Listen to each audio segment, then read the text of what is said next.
عزیز دوستو، بزرگ اور بھائیوں، سورۃ الشعراء کی آیت نمبر 80۔ حضرت ابراہیم علیہ السلام اپنے زمانے کے کفار کے ساتھ گفتگو کر رہے تھے تو فرمانے لگے، قرآن مجید نے اس کا بیان فرمایا کہ وَإِذَا مَرِضْتُ فَهُوَ يَشْفِينِ، فرمایا جب بھی میں بیمار ہوتا ہوں تو میرا رب مجھے شفا عطا فرماتا ہے۔ انسان پر جتنے بھی امراض کا غلبہ ہوتا ہے وہ اللہ کی حکمت کا تقاضا ہوتے ہیں۔ نبی پاک صلی اللہ علیہ وسلم نے ارشاد فرمایا کہ بیماری متعدی نہیں ہوتی، ایک سے دوسرے کو نہیں لگتی جب تک کہ اللہ نہ چاہے۔ عرض کیا، یا رسول اللہ صلی اللہ تعالی علیہ وسلم، میرے اونٹ کو اس اونٹ سے خارش پڑ گئی۔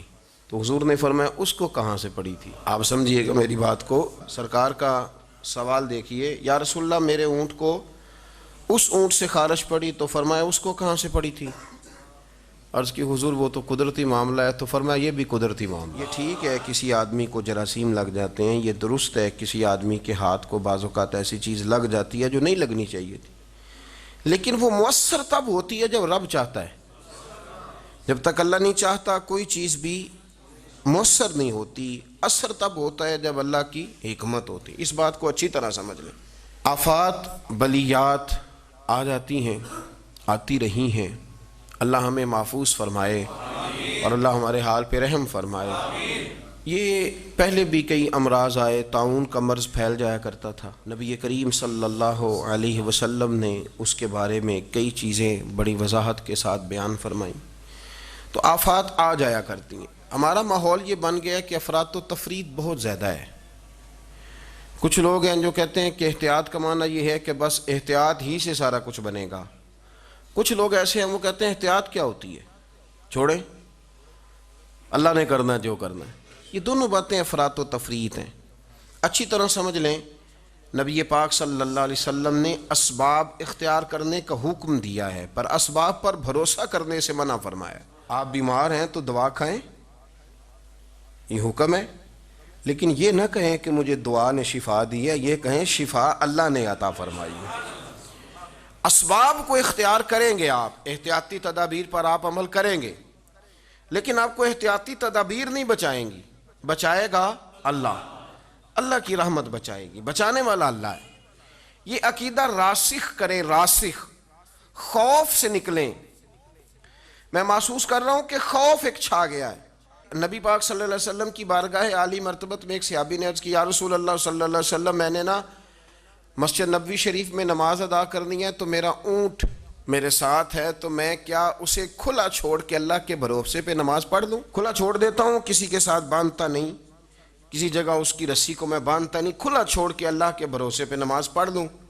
تو نبی پاک صلی اللہ علیہ وسلم نے جو بات ارشاد فرمائی وہ بس سمجھ لیں آپ، تو بہت ساری باتیں ویسے ہی واضح ہو جائیں گی۔ حضور نے فرمایا اونٹ کو باندھو، پہلے اونٹ کو باندھو، کسی میخ کے ساتھ، کسی قلعے کے ساتھ، کسی جگہ اسے باندھو۔ فرمایا جب باندھ لو نا، اب بھروسہ اللہ پہ کرو۔ بھروسہ اس قلعے پر، اس میخ پر، اس درخت کے ساتھ نہیں جس پر تم نے باندھا ہے، باندھا اس کے ساتھ اور بھروسہ اللہ۔ اس کو سمجھ لیں۔ آپ ہاتھ بھی دھوئیں، ہاتھ تو ویسے ہی دھونے چاہیے۔ حضور صلی اللہ علیہ وسلم نے فرمایا جو چاہتا ہے کہ میری فقیری ختم ہو جائے، میں امیر ہو جاؤں، وہ روٹی کھانے سے پہلے ہاتھ دھو لیا کرے۔ تو آپ ویسے ہی آپ کو ہاتھ دھونے چاہیے۔ حضرت مولا علی شیر خدا رضی اللہ تعالیٰ عنہ فرماتے تھے صبح جب تم اٹھتے ہو تو سب سے پہلے ہاتھ دھویا کرو۔